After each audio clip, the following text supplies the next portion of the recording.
So this is my review of the Rutlands Bandsaw.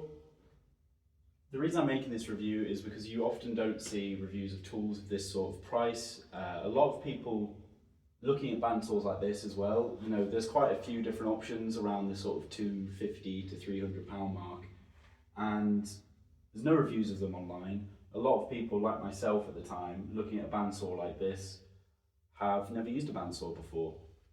The overall consensus for me, if you don't want to listen to a full review, is that this is a good buy. I would buy it again.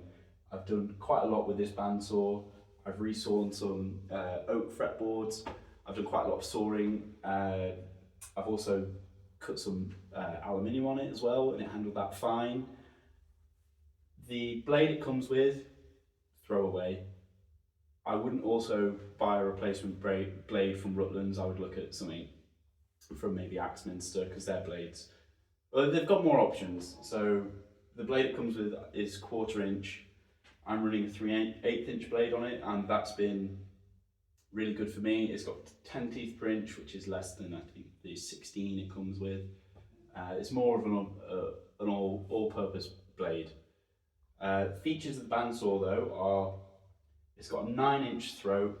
You can cut roughly 100mm tall, 90 probably, aluminium bed, 300-watt motor around the back. It's got dust extraction. It comes with a fence. It also comes with a push stick, which I've found no use for, and a mitre gauge, which I've also not used. And that's, I think, the general overview of it, and I'll get into the rest of it now. Up here we have this. There's a little micro switch in here somewhere that it stops you from using the saw with any of the, I don't know what you call these, any of the covers open. Here you've got your main roller or your main wheel. I don't know what they're actually called. There isn't a whole lot to see in here. You only really open this when you're changing the blades. And to change the blades, you've got to pull this open. The first time you open that, I was a bit worried that I was breaking it. I was like, am I snapping some plastic? But no, you just sort of, you've got to push it in. You've got to sort of grip, pull it like that. And it interacts. It gets in the way of this roller here, and you just sort of got to push it round. And that's in there. Around the side you have this, which allows you to adjust the height of these guide bearings. If you're doing something really small, you want these guide bearings locked down really low, because then you get less blade deflection. You also have this here for detensioning the blade if you're going to take it off.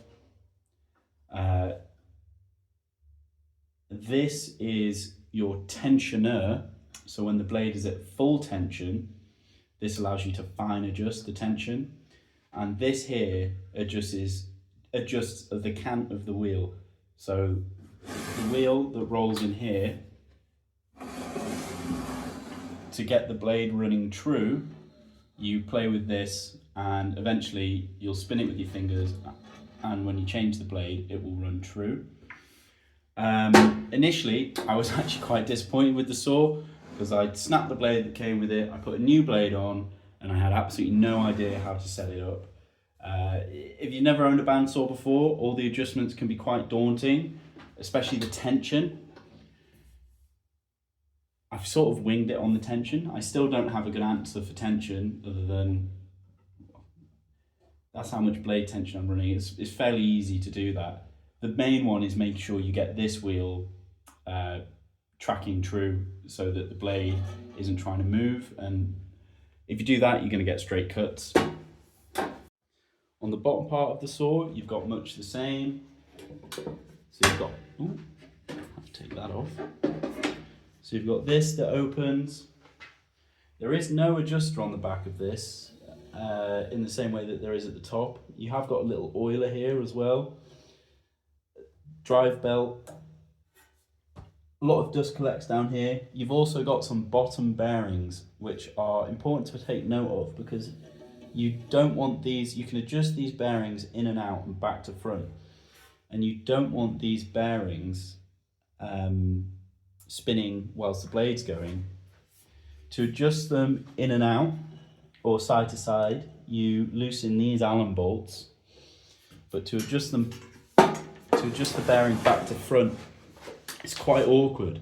There's a small hole here that you need to put an Allen key through whilst fettling around and make sure that it doesn't all sort of fall and shift out of place. It's not the most enjoyable thing in the world to use, but it's also not the worst. It's sort of to be expected on a saw of this price, I imagine.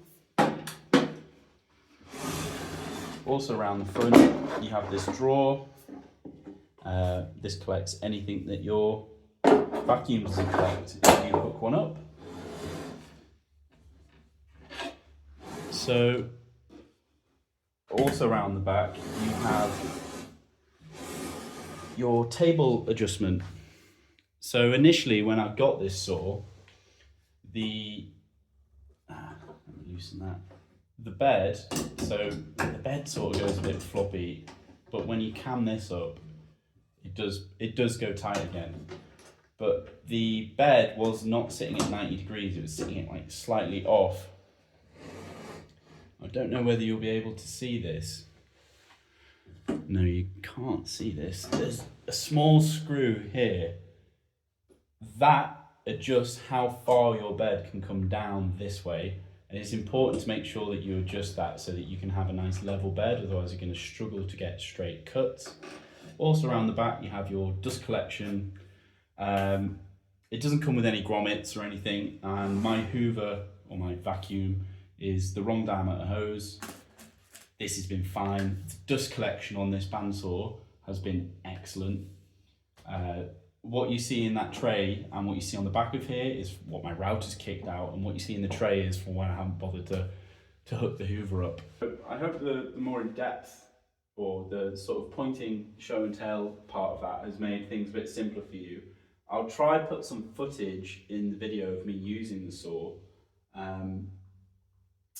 There's a few things that are a bit fiddly there are a few things I don't necessarily love about it. If I undo this, I believe it's called the B screw, just drop the washer.